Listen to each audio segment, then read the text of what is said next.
আমি পদ্মজা লিখেছেন ইলমা বেহেরোজ, কণ্ঠে পড়শি। আমি পদ্মজা, পর্ব 22। মোড়লবাড়ির আনাচে কানাচে আত্মীয় স্বজনদের কোলাহল। পদ্মজা বিছানার এক কোণে চুপটি করে বসে আছে। ঘরে দুষ্টু রমণী আছে কয়েকজন, নিজেদের মধ্যে রসিকতা করছে, উচ্চস্বরে হাসছে। অথচ এরাই বিপদের সময় পাশে ছিল না। ভীষণ গরম পড়েছে। পদ্মজার পরনে সুতার কাজ করা সুতি শাড়ি। গরমে শুধু ঘামছে না, বমি পাচ্ছে। প্রেমা পদ্মজার পাশে বসেছিল। পদ্মজা প্রেমাকে ফিসফিসিয়ে বলল, এই বনু, আম্মাকে গিয়ে বলবি লেবুর শরবত দিতে। প্রেমা মাথা নাড়িয়ে চলে গেল শরবত আনতে। হেমলতা রান্নাঘরে ছিলেন। প্রেমা লেবুর শরবতের কথা বললে তিনি বললেন, তুই যা, আমি নিয়ে যাচ্ছি। লেবু গাছ থেকে সবেমাত্র ছিঁড়ে আনা পাকা লেবুর শরবত বানিয়ে পদ্মজার ঘরের দিকে এগোলেন তিনি। গিয়ে দেখলেন পদ্মজা বিছানার একপাশে গুটিসুটি মেরে বসে আছে, উসখুস করছে। ঘরভর্তি অন্যান্য মানুষে। তিনি সবার উদ্দেশ্যে বলেন, সবাই অন্য ঘরে যাও, পদ্মজাকে একা ছাড়ো। হেমলতার এমন আদেশে অনেকের রাগ হলেও বেরিয়ে গেল। তিনি দরজা বন্ধ করে শরবতের গ্লাস পদ্মজার হাতে তুলে দিয়ে বলেন, সবসময় মুখ বন্ধ রাখা ভালো না। যারা বিপদে পাশে থাকে না তাদের জন্য বিন্দুমাত্র অসুবিধার মুখোমুখি হবি না। গরমে তো শেষ হয়ে যাচ্ছিস, জানালার পাশটাও অন্যরা ভরাট করে রেখেছিস, ভালো করে সরতে বলতি। পদ্মজা মায়ের কথা জবাব না দিয়ে এক নিঃশ্বাসে লেবুর শরবত শেষ করল। এবার একটু আরাম লাগছে। আলনার কাপড়গুলো অগোছালো। সকালেই তো ঠিক ছিল, নিশ্চয়ই মেয়েগুলির কাজ। হেমলতা আলনার কাপড় ঠিক করতে করতে জিজ্ঞাসা করলেন, কি নিয়ে এত চিন্তা করছিস? পদ্মজা কিছু না বলে বিছানায় আঙুল দিয়ে আঁকিবাঁকি করতে থাকলো। পদ্মজার অস্বাভাবিকতা দেখে হেমলতা কপাল কুঁচকালেন। বলবি তো? পদ্মজা বিচলিত হয়ে বলল, আম্মা, উনি বোধহয় আজ আসবেন। উনি কে? আমির? না আম্মা, লিখন সাজে উনি। হেমলতা দীর্ঘশ্বাস ছেড়ে স্বাভাবিক কণ্ঠে বললেন, কপালে যা আছে তাই তো হবে, ভাবিস না। আমি আছি, সব সামলে নেব। লিখনকে আমি বুঝাবো। হেমলতার কথা শেষ হতেই পদ্মজা ভেজা কণ্ঠে বলল, উনি খুব কষ্ট পাবেন আম্মা। হেমলতা অবাক হয়ে তাকান পদ্মজার দিকে। পদ্মজা এত ব্যাকুল কেন হচ্ছে? তিনি কি পদ্মজার অনুভূতি চিনতে ভুল করেছেন, নাকি শুধুমাত্র কারো মন ভাঙবে ভেবে? পদ্মজার এত ব্যাকুলতা? হেমলতা দোটানায় পড়ে যান। পদ্মজার জীবনে কেমন টানাপোড়েন! এই মুহূর্তে পদ্মজাকে বুঝে উঠতে গিয়ে হিমশিম খাচ্ছেন তিনি। ওদিকে হানি ডাকছে, হেমলতার বড় বোন হানি। গতকাল ঢাকা থেকে গ্রামে এসেছে, ছেলে মেয়ে নিয়ে এসেছে। হেমলতা দরজার দিকে পা বাড়ান। তার আগে বলে গেলেন, আমার নোংরা অতীত শোনাবো আজ, বাকি সিদ্ধান্ত তোর। যা চাইবি তাই হবে, মনে রাখিস, যা চাইবি তাই পাবি।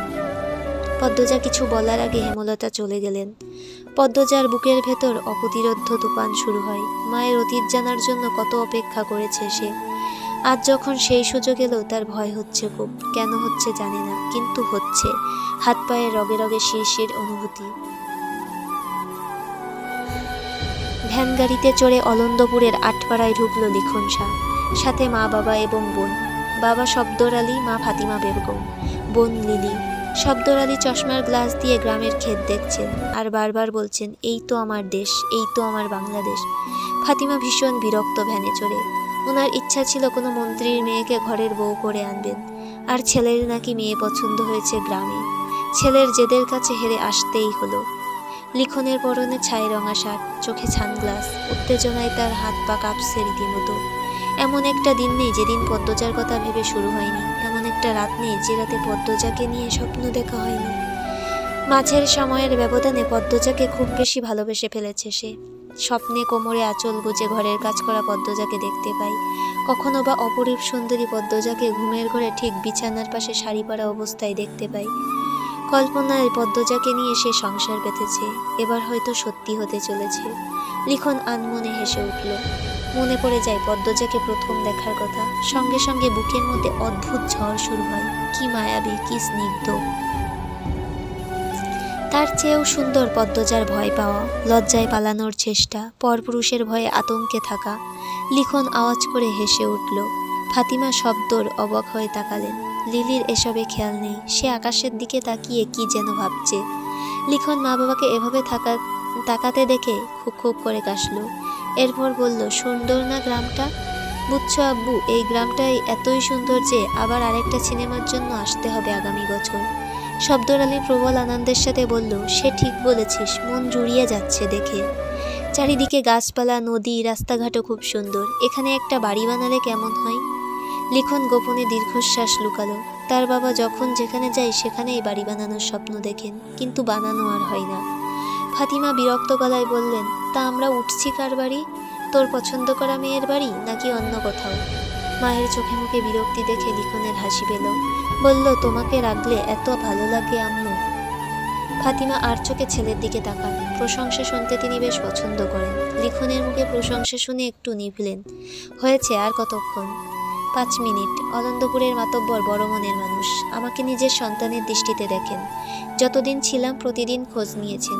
নিচের একজন লোককে আমার সহায়ক হিসেবেও দিয়েছিলেন। উনার বাড়িতেই উঠব। লিলি চোখ মুখ বিকৃত করে বলল, অন্যের বাড়িতে উঠবো? উফ, মারবো ধরে। অন্যের বাড়ি তোর কাছে, আমার কাছে না। মজিদ চাচার বউ ফরিনা চাচি এত ভালো রাঁধেন, আমাকে নিজের হাতে খাইয়ে দিয়েছেন। উনার একটাই ছেলে, ঢাকায় পড়ছে, ব্যবসা সামলাচ্ছে।